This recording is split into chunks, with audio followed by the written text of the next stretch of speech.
Good morning, Papua New Guinea! Good morning. And Sangara! Good morning. Papua!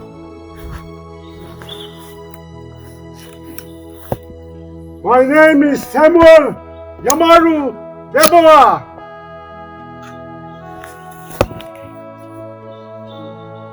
My father is PN 11 PIB Sergeant late Yamaru Deborah. I was brought up here in the Oro province at the age of 10 by my parents,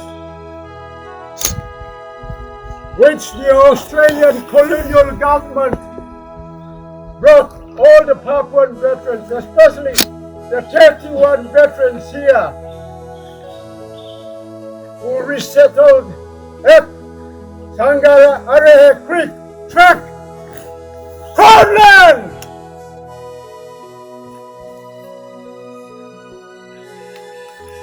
I will briefly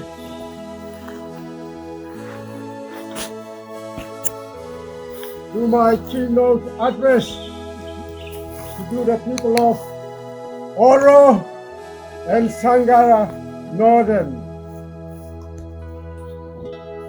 Briefly, I will highlight what really took place here in the Northern Province. But before that, I want to introduce myself a little bit about who I am. I am one of the directors of the Popondetta Historical Foundation, representing Sangara Papuan World War II veterans and also Papuan region.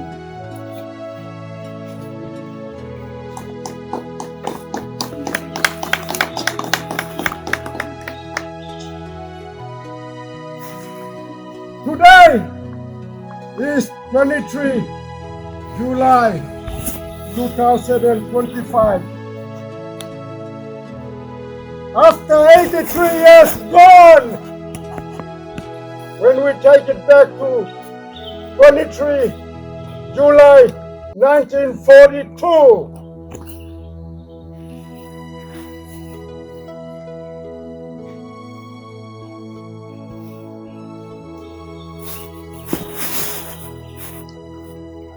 On Sunday,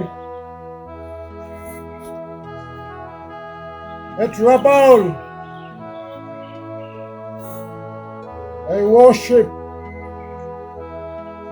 named HMS Yokohama Butai, Japanese warship, also the carrier of the troops, led by Major General Komitaro Hori, Japanese commander. His deputy was Yosuke Yokohama, full tunnel.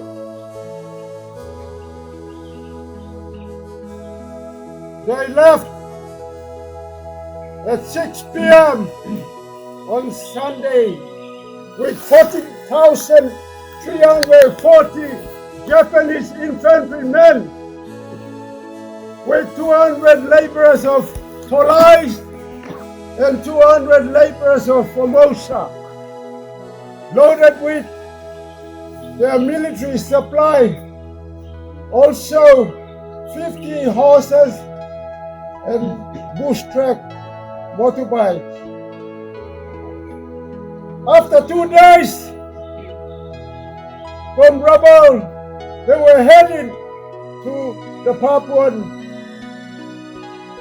Peninsula. After 2 days, on the 21, they arrived between Cape Kineton and Gona Beach Head, about 500 meters away. They were on the sea. But before landing at Guana Beach,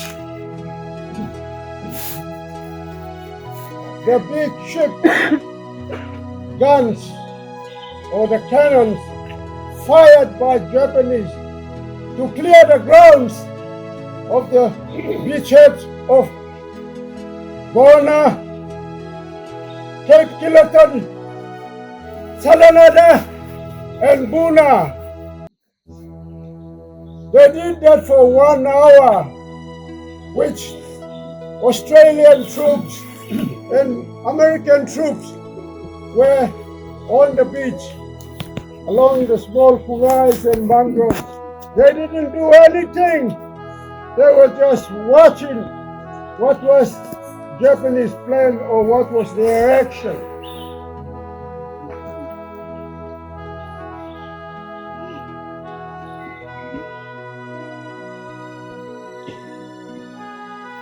After 1 hour,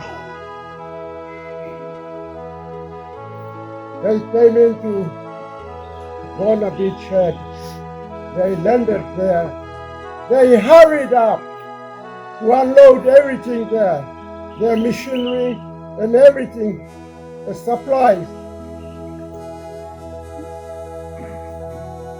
Within another 30 minutes, they hooked up. After loading, they hooked up. They started walking between Guana Beachhead, Hickory, Kausada Way. They're coming up.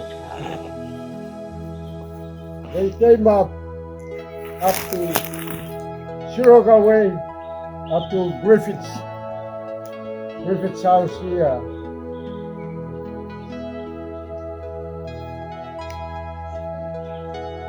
They harbored, meaning they came and they did their camping. In military terms, harboring is to camp around. They harbored there.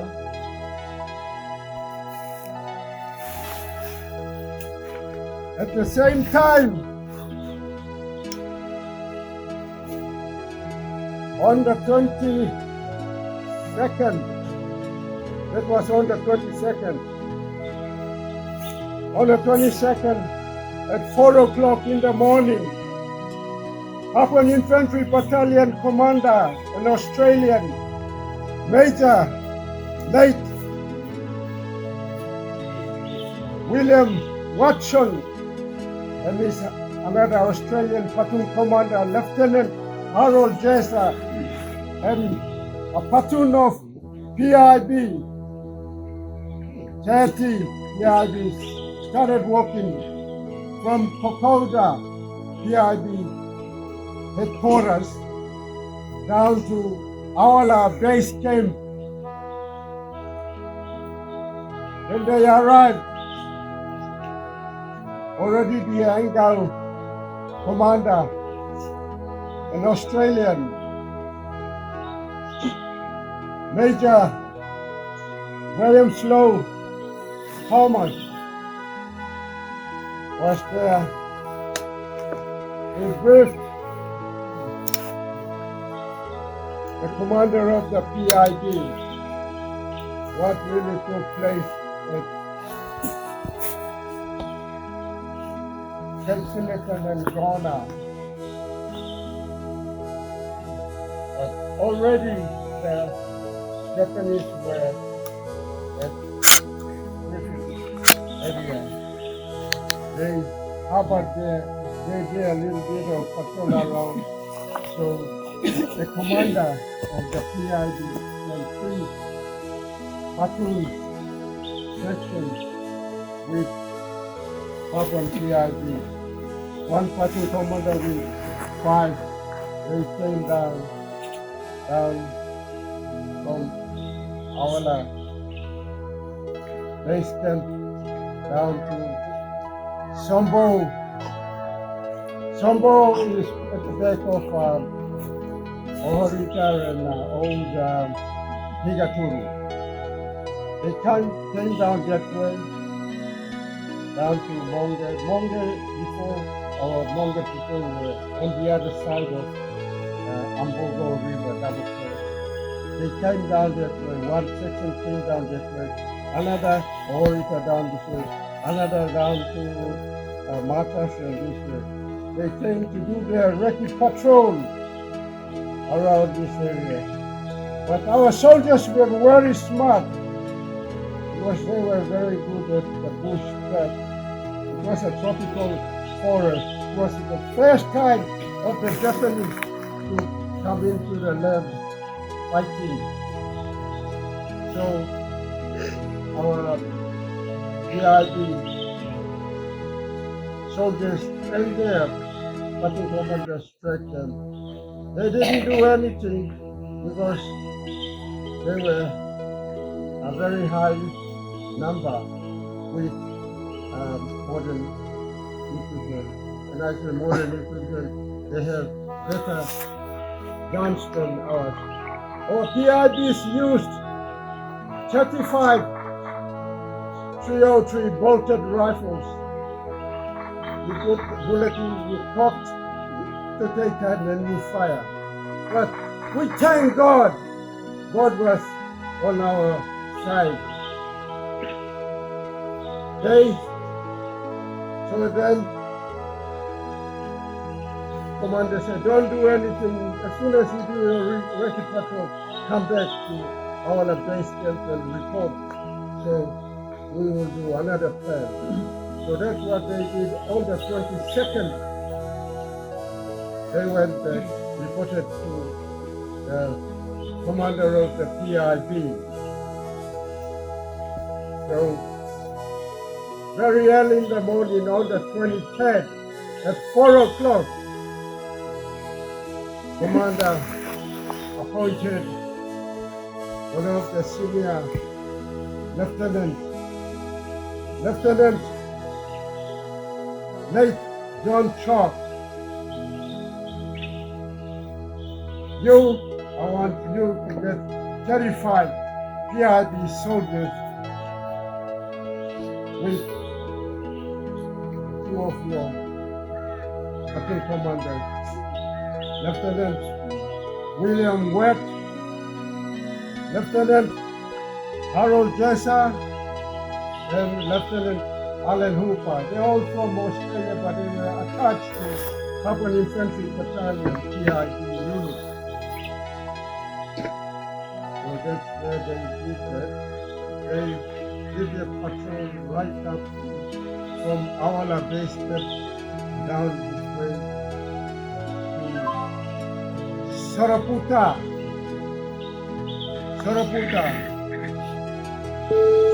And then they were looking for a high ground to make an ambush. Ambush is a trap where you will during wartime. You want to kill an enemy, you go up on the high ground, so you will put your gun, men, and everybody in order so that when you see enemy down, they will have no choice to fire up. They'll just fire nothing, but you will shoot and kill. So that's what they did. But let me tell Papua New Guinea and Sangara Oro province, Awara is not the right place where the first baptism of gun fired. Right. Taganita Hill, Saraputa, you go up. There is a bamboo there. We do a correction on that. So it was at Taganita Hill. An ambush was made.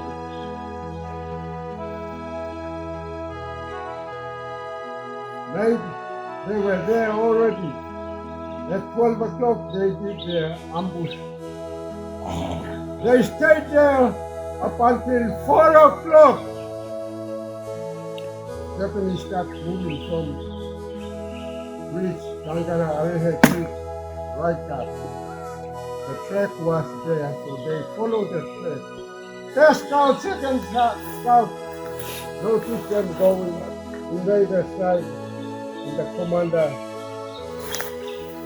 Lieutenant John Shock, gave an order, fire!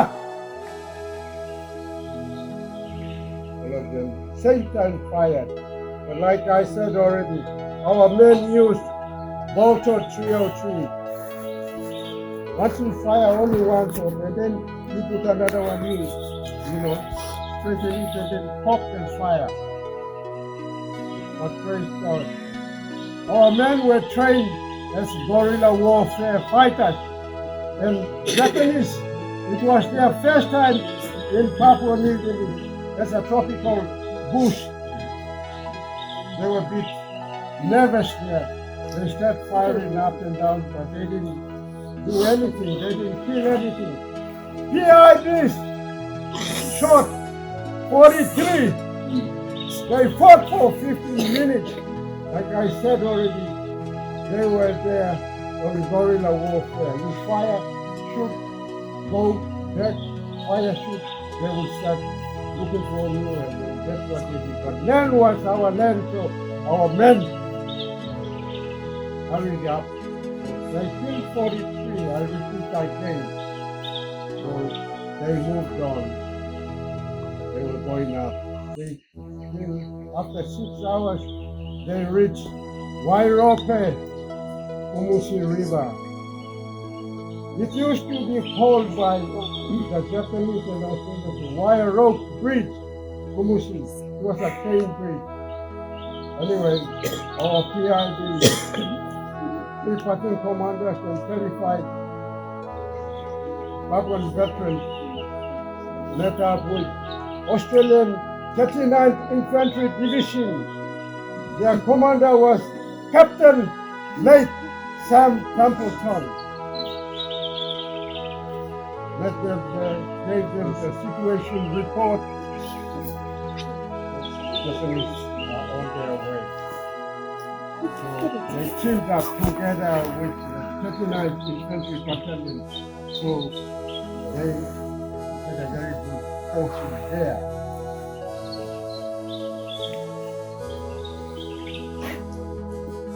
Today, this morning,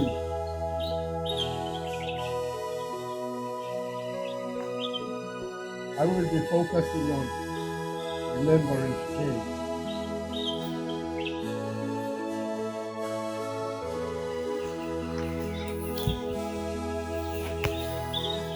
Our veterans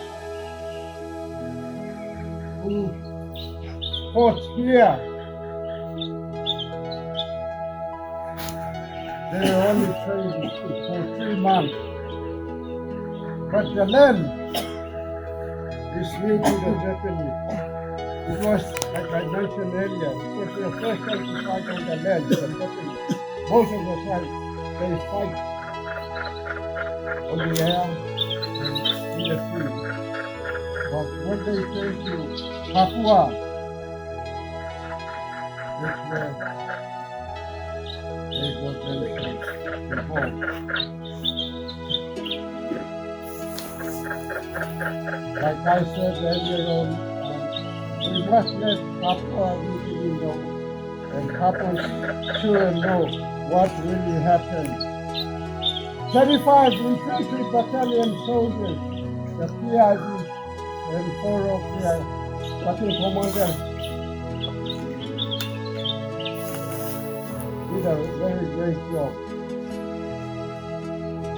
And the Australians and the American troops recognized our PID soldiers.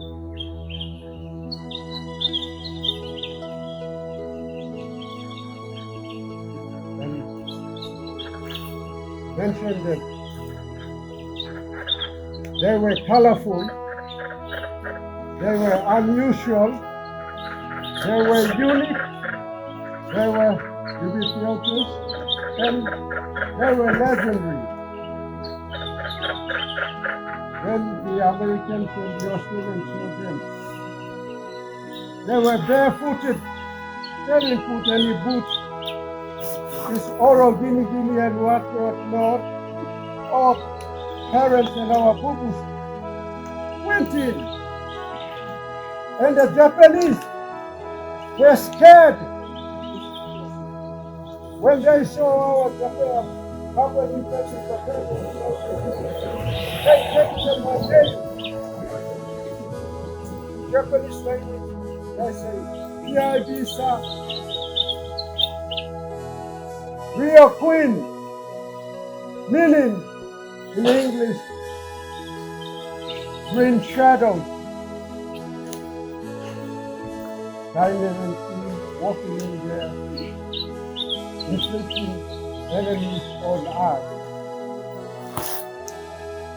and gone fast like green shadows. Yes, I will repeat again. PIB killed 43 at Taganita Hill on the 23rd, today's date, July 1942. Japanese didn't have any casualties. The PIB family. So our men went forward. Today, remembering day. Before I finish with my, address, it's a long one, but because I want Sangha children and Buddhists to know what really actually happened here in Europe.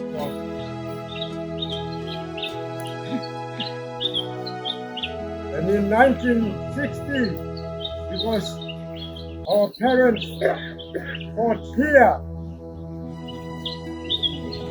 Australian gave them the land to come and resettle. As you can see, that's who we are, all of us. Summarize, Levi, Jeremiah, Orokai, only the Papuans were given the land here. Verse 25. Yahudi, Siroga, Iriambu, Suburipa. 31. Long the boundary, Casey Block down to Sohembo. And this is the Sangara Crown land. It was given by the Australian colonial government.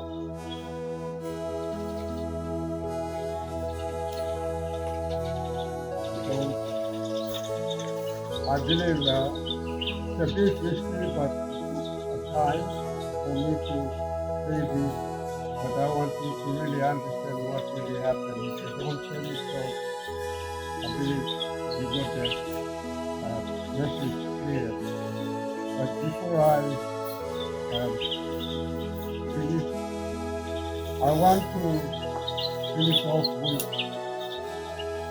the old Oscar veterans, giving the pledge physically on the other side, that we really to stand with the Australian those our veterans who fought during the war. They died, they dead, alive. They have their pledge, but we need them to feel old. So I will read that old.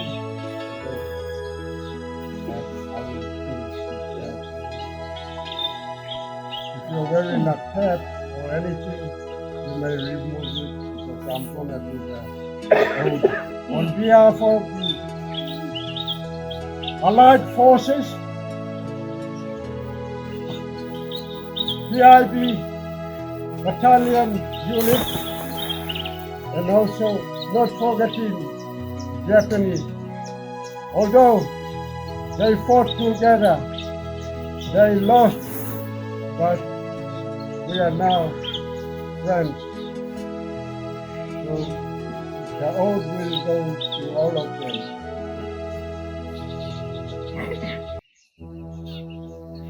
We shall grow not old. They that live shall grow old. Hate shall not worry them, nor for the condemned. Yes.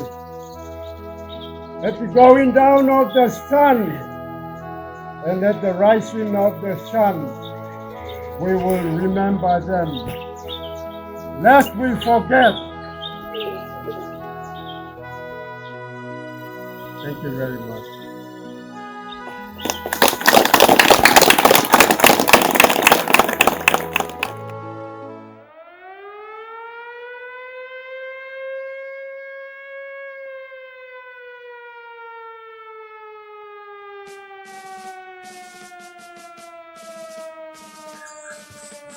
Sons of the soil, we gather here with heads bowed low to honor men we'll never fully know, not found in books nor history's light, but they stood firm, they chose to fight.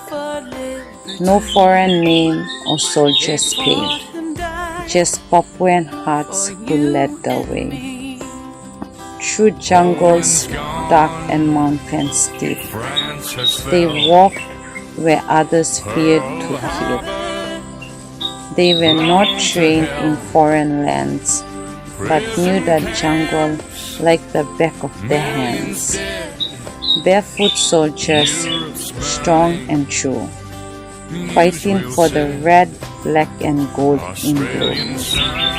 From river span to mountain side, the Papuan sons will never hide.